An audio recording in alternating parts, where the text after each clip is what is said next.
of rain, and the dam received 5 millimeters. KVK Pathankot recorded 3 millimeters, Bathinda 1.5 millimeters, Chandigarh 0.8 millimeters, and Gurdaspur 0.5 millimeters. The rainfall has once again brought attention to the changing monsoon conditions across the state after a relatively dry spell in several areas.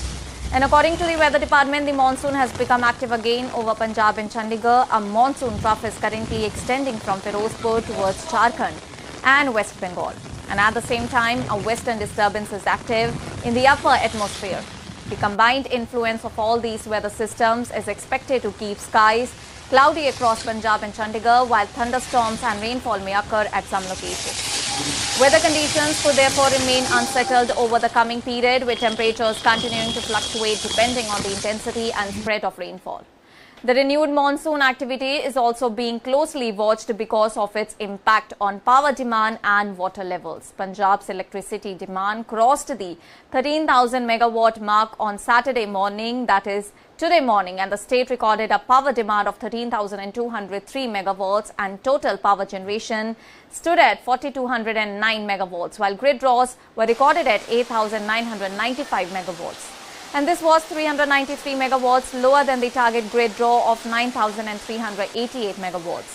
Well, the figures indicate that despite the weather change and rainfall, the state continues to maintain substantial electricity demand, and the situation at Punjab's major dams remains relatively stable, with both Bhakra and Pong dams currently below their maximum levels. And at Bhakra Dam, the water level stood at 1,620.17 feet against a maximum level of 1,630 feet, leaving it 5.83 feet below the maximum, and the dam was receiving an inflow of 44,394 cusecs, while 26,234 cusecs of water was being released. Meanwhile, at Pong Dam, the water level stood at 1,353.41 feet against a maximum level of 1,309 feet, leaving it 36.59 feet below. The inflow at Pong Dam was 29,142 cusecs, while the release stood at 15,840 cusecs, and both the dams are currently below the danger level. Meanwhile, all the eyes are also on Delhi as the national capital celebrates the 80th Independence Day, and the India Meteorological Department has generally cloudy skies over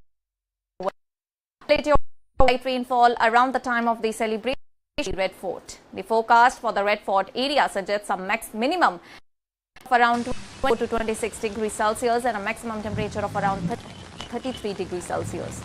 And according to the IMD forecast issued today morning, there is no significant rainfall between 6 a.m. and 7 a.m. However, a spell of wet rain measured 3 to 4 between and with a 50% probability.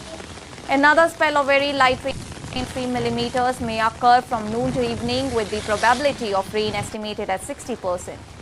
And at around 5:30 a.m., Delhi was observing generally cloudy skies with calm surface winds, and no rainfall had been recorded during the early hours. And the broader monsoon situation across India remains mixed, as August began with relatively good rainfall, but the second week witnessed significant rainfall deficits.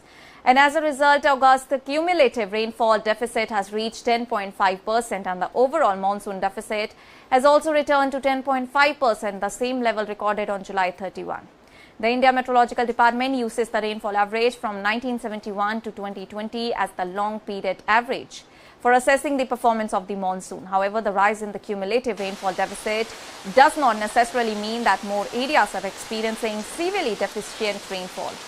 The area classified under deficient rainfall stood at 46.2% on July 31, and it fell to 45.3% by August 7, and increased only marginally to 45.4% by August 14. Meanwhile, the area under excess rainfall categories increased slightly from 16.6% on August 7 to 16.7% on August 14. The geographical distribution of rainfall deficiency has also changed significantly, as Kerala, Tamil Nadu, Jharkhand, Assam, Haryana have seen the deficient rainfall area decrease by almost 10% of their respective total area since July 31. UP and Karnataka have also recorded a reduction of more than 5%, and in contrast, the deficient rainfall area has increased by more than 5% of the respected state areas in Telangana, HP, Jammu and Kashmir, Chhattisgarh and Maharashtra. Well, overall, Punjab and Chandigarh are seeing a return of active monsoon conditions, with rain, thunderstorms and cloudy skies expected in several areas. While is likely to remain cloudy on Independence Day with the possibility of very light showers during the morning and again later in the day, and the rainfall pattern across the country continues to remain uneven, making the important for both the weather conditions and the overall monsoon performance. That's all for now. Stay tuned to the Savera for more updates. Do like, comment and subscribe to the channel.